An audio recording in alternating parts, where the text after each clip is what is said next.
हे सरकार खोक्या बोक्या ठोक्याच्या मागे लागलंय, बरोबर आहे हो सीएमच्या भाषेमध्ये. पण सरकार शेतकऱ्यांचे प्रश्न कधी सोडवणार? शेतकऱ्यांना दिलेली वचनं कधी पूर्ण करणार? आपलाच जाहीरनामा पुन्हा एकदा वाचावा अजित पवारांनी.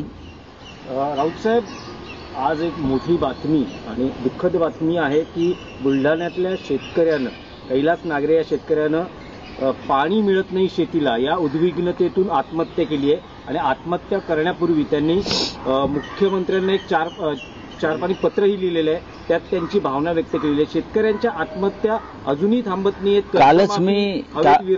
कालच मी त्या विषयावर बोललो. आज सामनामध्ये त्या विषयावर अग्रलेख आहे. सामना हा एकमेव दैनिक आहे, त्याच्यावरती कैलास यांच्यावरती अग्रलेख आहे. हे सरकार जे महाराष्ट्राचं आहे हे ढोंगी आणि दुतोंडी सरकार आहे. शेतकऱ्यांच्या प्रश्नावर, पाण्याच्या प्रश्नावर, अशा अनेक प्रश्नांवर हे आतापर्यंत त्या सरकारने तोंड उघडलेलं नाही. हे सरकार बाकी सर्व प्रश्नांवर बोलत आहे. सगळ्या प्रश्नांवर बोलेल, राजकीय प्रश्नांवर बोलेल, व्यक्तिगत प्रश्नांवर बोलतील, विरोधकांवर बोलतील, पण शेतकऱ्यांच्या आत्महत्यांवरती हे सरकार बोलायला तयार नाही. बुलढाण्यातल्या ज्या तरुण शेतकऱ्याला, ज्याला कृषी क्षेत्रातला पुरस्कार मिळाला होता, बरोबर ना,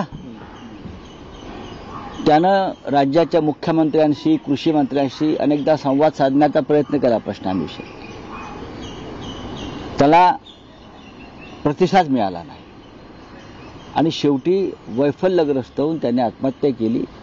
ही फक्त एका कैलासची आत्महत्या नाही, तर सरकारनं केलेली शेकडो शेतकऱ्यांची हत्या आहे. त्याच्या माध्यमातून कैलासच्या आत्महत्येचं पातक या सरकारवर आहे.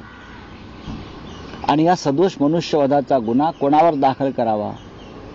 कैलास यांच्या. त्याचा खुलासा राज्याच्या मुख्यमंत्र्यांनी करणं गरजेचं आहे. आपल्या राज्यामध्ये शेतकरी आत्महत्या करतात आणि मुख्यमंत्र्यांना पत्र लिहून आत्महत्या करतायत. आणि असामान्य शेतकरी आहे, त्याने शेतीमध्ये अनेक बदल घडवायचा प्रयत्न केला, जलसिंचनाचे प्रयोग केले, शेतकऱ्यांच्या आंदोलनात तो सहभागी झाला आणि शेवटी सरकार काहीच करत नाही. हे सरकार निकम्म आहे फडणवीस, शिंदे आणि अजित पवारांचं, म्हणून त्यांनी आत्महत्या केली. याची लाज वाटत नाही का या सरकारला? हे सरकार खोक्या बोक्या ठोक्याच्या मागे लागलंय, बरोबर आहे हो सीएमच्या भाषेमध्ये. पण सरकार शेतकऱ्यांचे प्रश्न कधी सोडवणार? शेतकऱ्यांना दिलेली वचनं कधी पूर्ण करणार? आपलाच जाहीरनामा पुन्हा एकदा वाचावा अजित पवारांनी, शिंद्यांनी आणि मिस्टर देवेंद्र फडणवीस यांनी. माफी मागितली पाहिजे या आत्महत्येबद्दल की आम्ही जबाबदार आहोत या आत्महत्येला. अत्यंत दुर्दैवी गोष्ट.